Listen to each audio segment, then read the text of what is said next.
world. Hello, my name is Christine Longo, and I'm being filmed tonight to tell you about the most controversial story in the history of rock and roll, the stealing of James Damiano's songs by Bob Dylan. It's uncontested by Bob Dylan and Bob Dylan's law firms, all five, that Bob Dylan and the people in Bob Dylan's entourage have solicited songs written by James Damiano for a period of over 10 years and 11 months.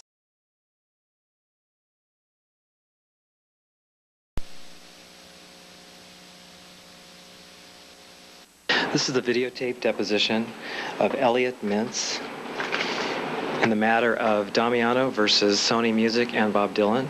Today's date is May 30th, 1996, and the time is 3:01 p.m. This recording is taking place at 9606 Santa Monica Boulevard in Beverly Hills, California.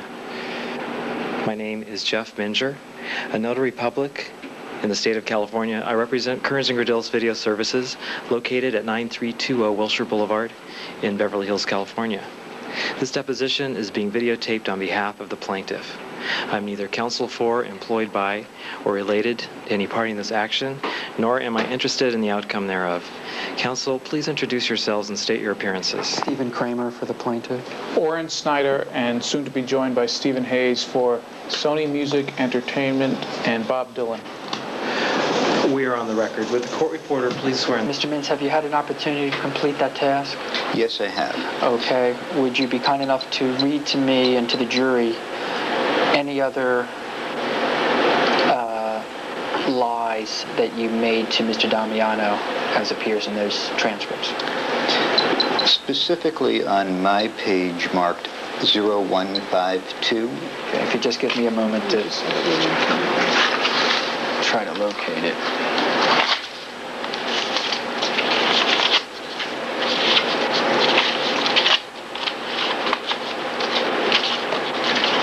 Okay, sir. On page 0152, the last line of the page, the quote from Mitch Berman, quote, "I deal with his media relations," quote. That is only a half-truth. That's not the truth. Okay. That's only partially what I do for Bob. What I do for Bob, in addition to that, is deal with delusional or disturbed people or people who might pose some kind of threat or problem or difficulty for him. I obviously didn't share that information with your client for understandable reasons to me. Mr. Mintz, are you telling the jury, or are you meaning to suggest to the jury, sir, that you believe that my client was delusional or deranged? That wasn't in testimony. I'm asking him. I thought you It's were... a question. Okay, sorry. Are you suggesting to the jury, sir, that Mr. Damiano was delusional or deranged? Yes or no? I'm not suggesting that Mr. Damiano is deranged, and I'm certainly not qualified to render a psychiatric opinion on his mental health. Well, you anticipated my next question.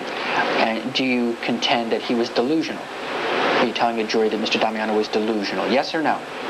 I want the answer to that question, please, if you would be so kind. Yes or no? Was Mr. Damiano delusional?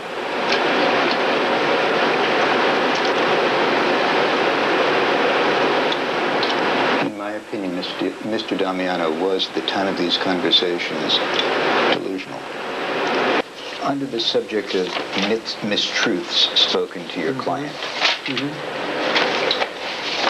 during the course of these telephone conversations, he would frequently ask me to pass along information, ask questions about Bob, or to Bob about him.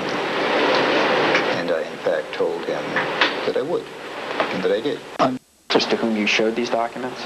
I didn't indicate that I showed the documents to a psychiatrist. Or could you identify the psychologist to whom you showed these documents? I didn't indicate that I shared the documents with the psychologist. So the delusion opinion is yours? Yes. Anyone else's? I've not shared this material with anyone. So would it be fair to state the only person